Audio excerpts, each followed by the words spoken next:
And back inside of a radio once again with SCI Wrestling. I'm WB Ward. And I'm Chip Douglas. And, you know, we just heard Chris Jericho there as part of our opening montage. Yeah, absolutely. And I was thinking here a while back of redoing that and taking him out. Well, that'd be a bad decision right now. Yes, it would.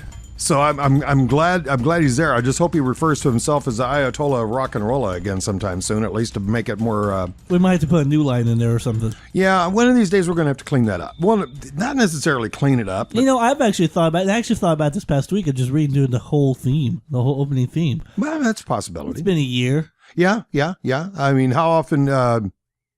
Gosh, how many theme songs have they had for the opening of Raw and SmackDown? A lot. Yeah, I would even hate to guess that. Yeah, so heck. Keep it fresh. Keep it fresh. Keep it relevant. Exactly. Give it something the kids can enjoy. Absolutely. Little bastards. Anyway. Well, the week in wrestling. Man, you talk about some changes. Yes, we had of course we had Money in the Bank happen on Sunday. Right. And of course the fallout from Money in the Bank on Monday, where we see some new rivalries, some people come back, and then just this past week, we see people get fired as we still see people get rehired. It was just a crazy week in wrestling. It is. It was just nuts. Yeah. It was just nuts altogether. Okay, before we start getting into the meld of things, as it were, why don't you go over our social meteors? Our social media, which is Twitter, SCI_wrestling. Go follow us there. Our Facebook page, Squared Circle Insider Wrestling, which is where you go there to follow us. Or actually, no, there you just like us, right? Yeah, you just like us on Facebook. I like it. But we still keep that updated. And then YouTube, if you just go in there, just SCI Wrestling, it's where you'll be able to watch the show. But if you follow us on one of the two social media sites as far as Facebook and Twitter, then you'll be able to listen to our shows via that way as well. Any questions that you have for us here on the show, SCI@WBWard.com. Yeah, and don't misspell that, kids. SCI@WBWard.com. So without, so let's go ahead and just move on with this, shall we? Shall we please? As we go back into HD. 10, 9, 8, 7, 6, 5, 4, 3, 2, 1, 0. What time is it, kids? Oh, that is too cool. I like it. That is too cool. I like it. Oh, man. Come on, Michael. Let's do the pop. And a tweet a week. First of all, let me just clarify this tweet a week for all the kids out there. This is a part of the song or part of the show that I need you to pause and ask for your parents' consent, because it's a funny tweet a week, but it has some language in it as well. Uh-oh. So this is going to be rated PG. Is this okay for me to listen to? It is. I'm going to rate this PG-13 for the following audience. Okay. All right. This comes from Cranky Vince. Of course. We haven't heard from Cranky Vince in a while, but Cranky Vince is a takeoff of Vince McMahon in real life. So, and there's been a lot of speculation on who Cranky Vince is, and they actually think it is someone backstage that deals with Vince McMahon. Really? So a lot of these tweets are actual things that Vince McMahon has said. So I don't know if this is one of them, but another social media site that people have been using a lot is Snapchat. Have you heard of that? I've heard of it. All right, Snapchat is where you take pictures and you send them to each other, just like quick reference. It's like tweeting, or no, it's more like texting, but it's just photos back and forth. Ooh, I can certainly think of what some of those results must be. So Cranky Vince, apparently in a board of directors meeting, demanding that we buy Snapchat for $9 billion. Oh. Goddamn, man. It's the future of dick pics and beaver shots. That's well, I wonder if that was anything close to what I was thinking. I think it's exactly what you were thinking. Open up a whole new Divas division. Absolutely. Right there. What do you guys think, huh? I thought we would get a vote of approval on that. The audience approves. I hope they do. It'd be interesting to see what they do with that. I think it's true. But yeah, I thought it was really funny, and I knew it would be going to kind of be PG-13. What was the price tag on it? $9 billion. $9 billion. Man. But he's not a billionaire anymore. He's going to have to go to the pawn shop for that. I don't know if they'd be able. They might have to trade in John Cena for a little bit of money. Speaking of shows, yes. I just wanted to quickly just thank everyone for last week's show. We had Mr. Poplin on. Oh yeah, that was cool. From 14:30 a.m. The Buzz here in Tulsa, Oklahoma. Our highest rated or highest viewed listened show so far of SCI Wrestling. So I just want to thank everyone for that. And even Ric Flair agrees. Yes. That's something to accomplish. Absolutely. That is pretty cool. So if Poplin hears this, take that back to Plank and go, hey, eat this. Yeah, my show more my show's bigger than your show. That'll get some good rivalry going on there. Absolutely. If I know Plank, though, he's going to pat him on the back, congratulate him, and then go talk bad about him behind his back. He'll come on our show. That's what it'll be. Yeah. that's all that'll happen there. Man, what the hell happened with WWE this week? Oh, I mean, we've had everything from people getting fired, like you said earlier, to being rehired, to people being arrested for shoplifting. It's just crazy. Oh yeah, and people coming back. Where do we start? Boy, that's a good question. I think one thing that we can feed into multiple ways is Daniel Bryan. Yes. The pre-pay-per-view, he came out, did a little interview, and we found out that his neck injury is not healing. Pretty damn bad. So he made the statement that it looks like it's going to require a second surgery. Folks, I just want to put this in retrospect. We're not talking about an ACL, which you can have done and it puts you on the shelf for a while, but you'll always be able to come back because it's just reconstructive surgery. You're just putting things back together. Same thing with bicep tears or broken bones. We're talking about the neck. The neck and the back here, because of the fact that we're looking at the spinal cord. That spinal cord, if doesn't heal correctly or could have another injury, could put someone in a wheelchair or possibly, God forbid, death. So this is unquestionably a very high potential career ender. Exactly. And I just want people to understand the seriousness of this injury because of the fact that it's always a little bit, people really don't know. Why is he out for so long? It's just an injury. Have you done any checking to see if there were any parallels between this injury and the type of injury that Edge had? I haven't, but I'll find out. I'll do some research to see if I could have an answer for you this week. Because I know he had some kind of a neck injury and his career came to a screeching halt. Right. And Edge, he actually, he didn't know about his. He had a neck injury back like in 2003, I believe, 2004, and it healed, or at least they thought it healed. So he kept wrestling for quite a few years until one day he went for a follow up, and the doctor said, "You're actually very close to being paralyzed for the rest of your life," and that's what made him to choose the decision. Yeah, this ain't gonna happen anymore. Man, that has just got to be scary. That has got to be scary. I mean, that would be like you or I losing our ability to hear. Exactly. I mean, it would be career enders for both of us in our respective fields. It's sad for someone like Daniel Bryan, who has been in this business since 1998, and who's worked extremely hard, who's very high respected, and all across the world as a professional wrestler. For him to be able to cut his career short like that, it'd just be a tremendous loss. Not only for WBE, but for us fans, and for Daniel Bryan, I know that'd be tough as well. Yeah, I think he's probably pretty well set off financially, though. I'm sure he's living okay. Between him and his wife, yeah. I'm sure they're okay financially. I know that they're going to be getting residuals for years to come off the merchandising with WWE. Absolutely. Assuming, of course, they haven't put the screws on that too, which I've heard through rumors that they've really been cutting back on anyway. Right. I doubt they would do that, but yeah, you never know. So with Daniel Bryan's absence, and with that being said, we saw a big return on Monday night. Yes, And which goes to show the size of footprints Daniel Bryan left. That's true. That's absolutely true. And if folks, I'm not talking about The Miz. No. I'm talking about Chris Jericho, Yep. the Ayatollah of rock and roller, made his appearance on Monday night. From everything I've heard, it is all because of the fact that the Daniel Bryan injury, knowing he will not be there at SummerSlam, it's going to be later if he does return. Bringing back Chris Jericho to kind of fill in the gap.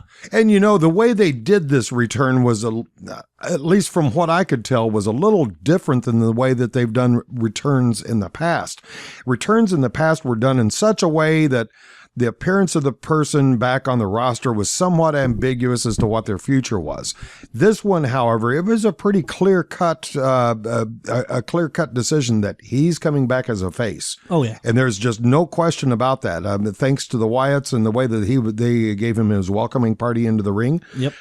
There was a clear-cut, I mean, the audience has no trouble latching on to the fact that Jericho is now a good guy. Right. That's what I've always admire about Chris Jericho, because he could switch it at a moment's notice. Yeah. Which I always appreciate about him. But yeah, for this Monday night, we see him immediately get into the feud with the Wyatts, and that's what it looks like it's going to go to. That's what we're going to see, I think, all the way to SummerSlam, is the Chris Jericho Wyatt family feud. I like it. Apparently this is Chris Jericho's idea. He wanted to work with Bray Wyatt.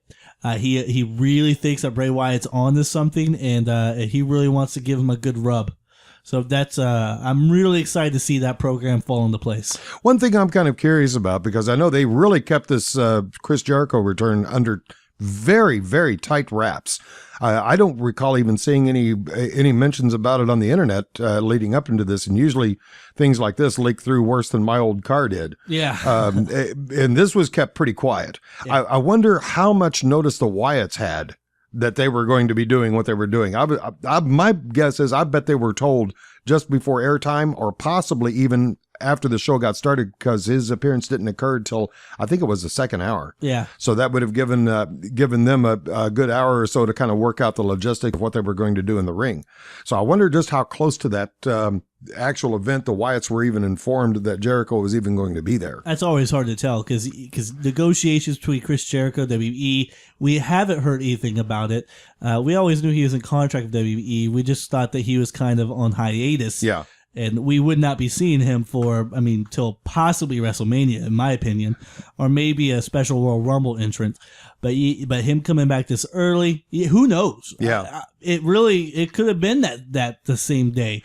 I imagine it was probably over the weekend. I don't think it was. I bet, yeah. Or possibly maybe like a week in advance. I think when it really occurred is when WWE caught wind of Daniel Bryan's possible second surgery, and that's immediately when they got on the phone with Jericho, said, what are you doing for the next couple of months, because we need you.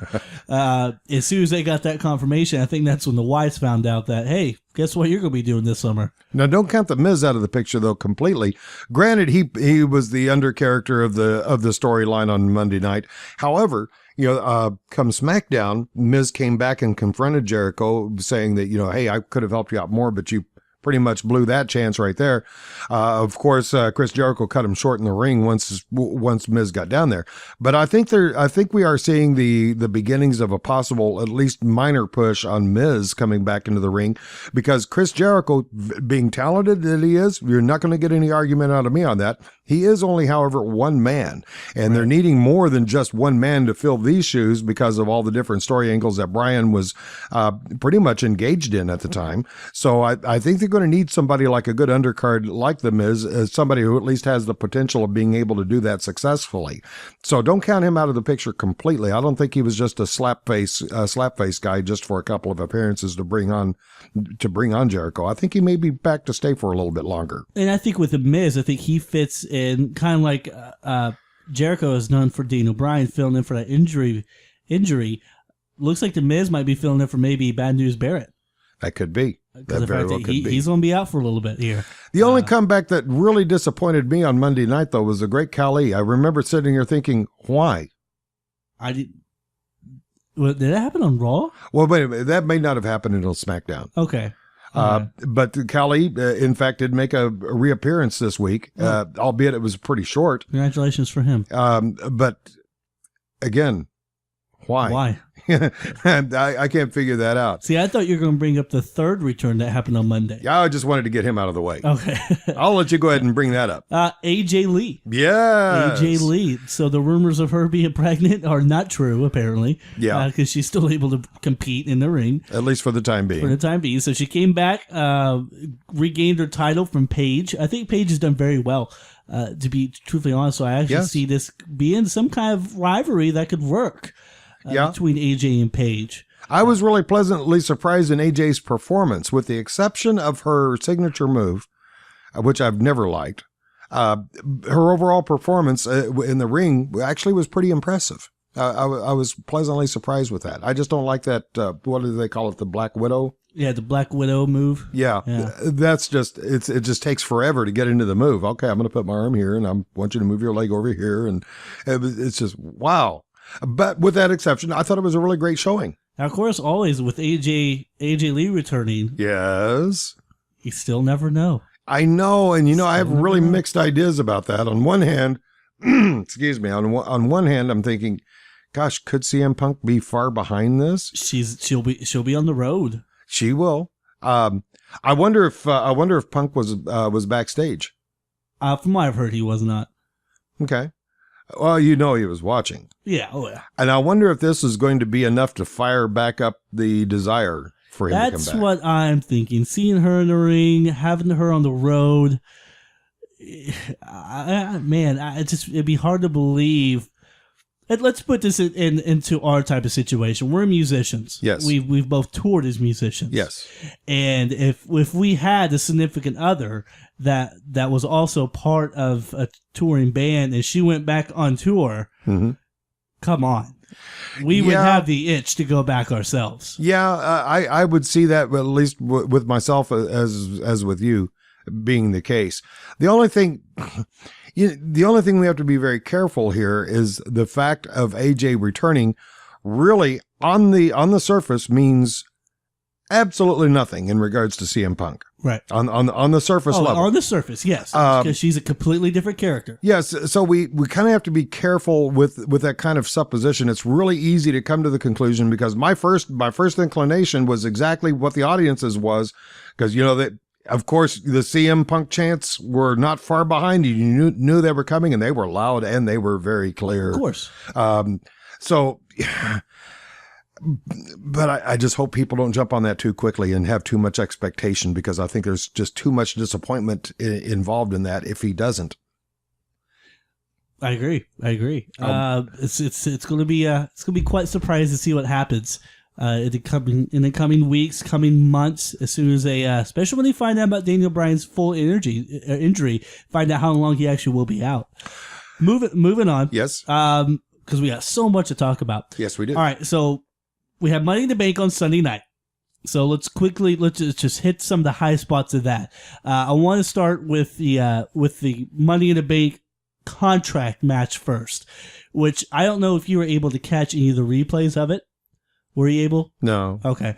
Probably one of the better Money in the Bank matches I've ever seen. And I think I called it last week when you have these competitors in there. When you have Seth Rollins, Dean Ambrose, Kofi Kingston, Dolph Ziggler. When you have these high flyers in this ring, it's bound to be good. So it was very good match. All in all, I think what we all predicted came true. And that's Seth Rollins winning. In fact, I said Orton. No. Different match. No, this is the Money in the Bank. Oh, no. Wait a minute. Never mind. Okay. Because when we actually did the predictions for this, Rollins was the only person announced for That's true. at the time. Which, even if they had everyone else, I think the writing was on the wall that Rollins is it. Yeah, that was pretty. That was fairly obvious. At least that was the way the writers were going to go anyway. And now, I think what's really great about this, because I don't know if you saw this article on Bleacher Report about the possible reunion of the Shield. Yes, I did. I did. In fact, and they're calling for that possibility to be like late 2015 or something like that, and they're going to be pulling on the heels of the reunion of DX, right? Doing it in that style. There's going to have to be some serious fence bending for this to go on. Well, I think what we could possibly see with Seth Rollins as Money Bank contract guy, it could set up a face turn. Well, actually, I've already seen hints towards that. I believe it was on SmackDown. Seth was in the ring and talking about how he is going to be the face of WWE. That, of course, has been the longtime cry of Mr. Orton. I can see this being a turn of the two people against each other within the faction of the Authority. One of them falling out of favor. More than likely, I would think it would be Seth Rollins. Boy. And I could see that being the possible setup toward the eventual reunion of the Shield. Okay, yeah, I could see that. So happening. with him making that claim, that's the direction I was thinking. But then again, I missed almost every other prediction on Money in the Bank. So what do I know? But I do like Seth Rollins having a contract. It leaves whoever wins it. It always leaves that level of mystique, that level of unpredictability, with every show. I mean, you never know if he's going to cash it in on Raw. You don't know if he's going to cash it in on a pay-per-view. You never know. But there's only one person he's going to go after. Ultimately, there's only going to be one, and that's John Cena. Or whoever happens to be holding those two belts at the time. Right. And that's, we're going to get into, actually, let's just go, since you segue right into it. I did that purposely. You did perfectly. The WBE World Heavyweight title. Yes. Ladder match took place Sunday. Good show. I thought it was a very good match. They did not split the belts as I was thinking they might. And I was actually kind of surprised because it really seemed like it could have been happening. There were a couple of points in the match to where wrestlers were going up on either side. Mm-hmm. And I was like, uh-oh, here we go. But those belts were latched on because there was at one point Cesaro was actually hanging off one of the belts. Yeah, they were latched together, were they not? Where if you took one, you took the other? No, actually they weren't. Oh. But the way John Cena took them off was different. He actually took it off by the little pulley system on which the belts were hanging off of. So thusly that way they would come together, but you could have done them separately another way. Correct. I got you. Correct. So it still definitely could have happened separately, but the way he took them off, I was kind of surprised. But yeah, we saw John Cena walk away as the WBE World Heavyweight Championship. WB, feelings, thoughts? I think it made every 12-year-old happy in the world. I tend to agree. But that being said, I'm a John Cena guy. I'm What? When'd you become a John Cena guy? Well, I know everybody, at least everybody over the age of 30 that I've seen so far is just, they're so anti-Cena, and I see we're not anti-Cena, we're anti-Cena character. Yeah, I see nothing about his character that would make me want to be against it. I mean, everything the Cena character does is based on something that's wholesome and good, saying your prayers, eating your vitamins, and yes, I know I'm taking from Hulk Hogan on that, but it is along that line of thought, and I think that's good. All right, fine, whatever. I'm speechless right now. I don't know what to say. I know that puts me in a minority, but hey, that's what makes the world go around. Yeah, but the Vince McMahon said it best right before the Attitude Era. The take my vitamins, say my prayers is definitely passé, and he made that claim. Vince McMahon said it himself right before the Attitude Era.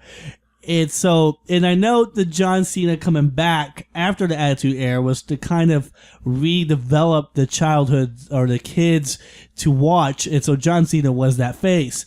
But once again, I mean, this guy's been doing this for, 12 years as the same character?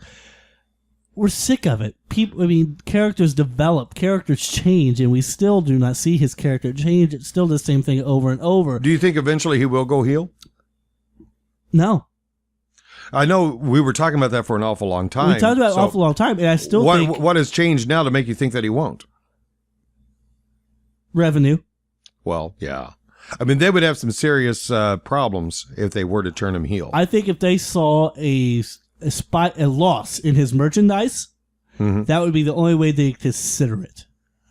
I don't know. Because let's face facts, a heel turn by John Cena would be bigger than Hogan's heel turn. I think so. Yeah, I'll agree with that. And I think the sad thing is, I think a John Cena heel turn would probably get a pop. and you could be right on that. But it's not just the almighty dollar in the case of Cena, though. They would also have a PR issue as well. I mean, look at how important John Cena is to their charitable causes like Make-A-Wish. He is of the history of the Make-A-Wish Foundation. John Cena has filled more wishes of dying children than any other person or organization in history. And I applaud him for that. And I actually think it's really cool for him to be able to do that. Sure. Because he's a busy guy. So for him to be able to do that, I think is incredible. I do applaud him on that point. You know what it's going to take? Another face stepping up and filling in that role. And as soon as they feel comfortable, and I think this ladder match is very much proven onto who they are comfortable with. Well, and some of that, though, is up to the children who are in the Make-A-Wish Foundation because they have to request it. They have to request it. Yeah, I completely agree. So clearly he's being requested. And so my opinion on this, I think this was a safe bet going with John Cena. I wasn't disappointed with it. Right. Because of the fact that I think some guys in that match, I think it was too early. If you saw Bray Wyatt win, I think it was too early. If you saw Cesaro win, I think it's way too early. Way too early, yeah. Roman Reigns would be the only argument I could think of, but with his potential feuds with Triple H coming up, I kind of had an idea that wouldn't be the case. But of course, with John Cena winning this, we're looking at Battleground, which it was announced on Monday that it's going to be a fatal 4-way. For the title between him, John Cena, Roman Reigns, Randy Orton, and Kane, I believe. I think I got those correct. Yes, you do. Okay. So those are the four who are going to participate in that match. Right now, it's all looking towards John Cena, Brock Lesnar at SummerSlam. Okay. And tell me something. One other change that happened this week. Gosh, why do I go blank on this guy's name all the time? Who? Did you think you would ever be in full agreement with that gentleman who comes out, Zeb? Zeb Coulter. Oh, yeah. Jack Swagger and his face turn. Yes. It's coming. I loved hearing the audience supporting Zeb Coulter's claims. I love it. However, his historical facts that he gave off on SmackDown were somewhat askew. Of course you would know. Well, he was challenging the Russians on what they did, even though what he was saying was historically correct. However, he was bringing the space program into this. And yes, we were the first nation to put man on the moon. However, I wouldn't make that claim too loudly over the Soviet Union because of the fact, if you look at all the milestones in outer space, first in space, first spacewalk by a female, first country to go to the moon, first country to land on another planet other than our own or the moon, all of those accolades go to Russia. Well, speaking of, because I know we're running quickly out of time, speaking of first women, what about Emma? Oh, yes. She Emma likes her iPad covers. What a freaking idiot. It was a $20 iPad cover, wasn't it, that she shoplifted supposedly from Walmart? Yes, a $20 iPad cover. However, in her defense, I will say this. I know of somebody personally who was arrested for shoplifting from Walmart in the same way that Emma was. And in my friend's case, she was totally innocent. It was a miscalculation using their automated checkers. And that was the story given for Emma's defense. I can see that happening very easily. Oh, I haven't read that story. So now maybe that's the reason she was rehired? That, and among other things, of the fact that in the past, WWE has known people doing things much more worse than stealing a $20 iPad case, and they didn't fire them. DUIs? They may have just decided, we had a knee-jerk reaction. Drug arrests? Yep. Yeah. Spousal abuse. Spousal abuse. Yeah, so maybe on the grander scale of things. For Ric Flair, maybe his wife beat him. Yeah. Swiping a little $20 iPad case was maybe not that serious. Yeah. Anyway, man, that was a quick 30, wasn't it? It was quick 30. Oh, holy moly. So are we going to have a new feature next week? Possibly. We'll talk more about it later. Stay tuned next week and find out for this show we call SCI. SCI. Damn it.